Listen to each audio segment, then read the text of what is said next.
Hi guys, this is Mrs. Hendricks. I'm on the Glacier Bay team for those of you that I don't have for students. And I know yesterday you were able to watch a video from Mr. Caldwell talking about our oral history interview that you guys are going to be doing. And so today I'm going to walk you through a little bit. He kind of kicked it off, talked to you a little bit about the whole interview process, about trying to talk to some family members or a neighbor to interview them about a historical event that they remember. And so today I'm going to talk to you about how to set up your interview and also the interview questions. We are going to kick it off with giving you some questions and then allow you to select some interview questions as well. So I'm going to go ahead and move into the document that is on your Canvas page, which is the interview questions. So I'm going to walk you through that document. I will go ahead and do that now. All right. So the first thing is you have to decide on a person that you're going to interview. So I know Mr. Caldwell talked about the idea of interviewing somebody. We know that obviously, we're quarantined at home. And so to do this interview, obviously it's going to probably be on the phone, not obviously in person. And so the first step is to probably talk to mom and dad about who can I interview. So you can see at the very top here of the page, it says pick a person to interview. So hopefully you've already had a conversation maybe with mom and dad about who is somebody in my family that I could potentially interview about a historical event that they remember. So again, it could be mom, dad, could be grandma, grandpa, could be aunt, uncle, could be a neighbor. So again, somebody that you can reach out to. So we've given you some possible people to interview there. And then moving down into setting up the interview. We obviously know everybody's life right now looks a little different. So you actually need to call the person to set up the interview. And so what I mean by that is you can't just pick up the phone and then call grandma, hey grandma, I want to interview you now. That might not work. Maybe grandma is cooking or doing something else. And so you actually need to physically call them to set up a time. And so to help you out, we have given you a script that you can read.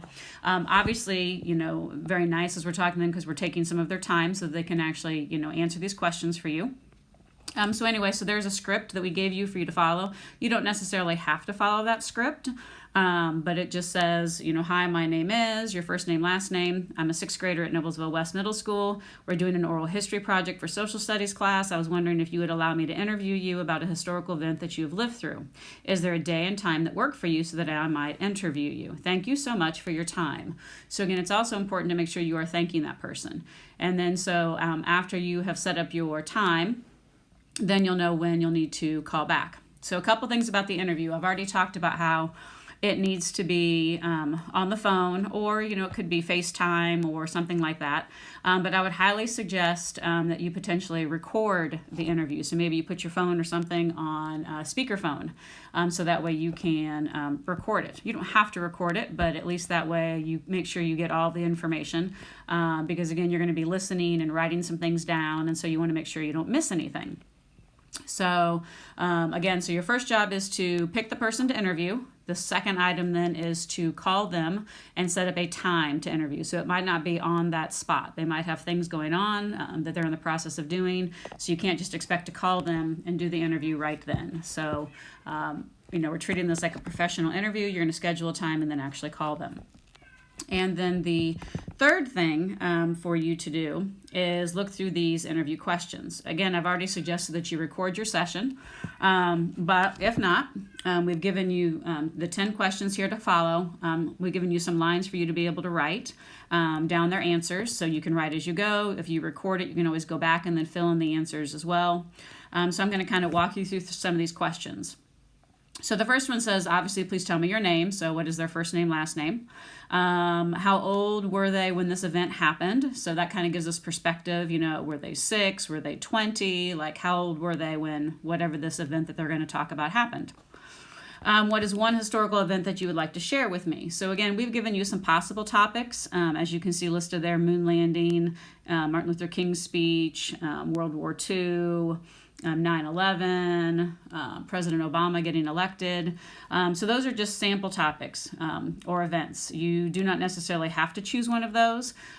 So again, it depends on who you're interviewing and what that historical event was to that person. And then finally, moving on, like I said, you'll see some lines so you can start jotting down the information when you ask them the question. So it said, how did this event impact their life and their family? How did the event influence their community? So in this particular case, like if it was Noblesville, how would it affect Noblesville?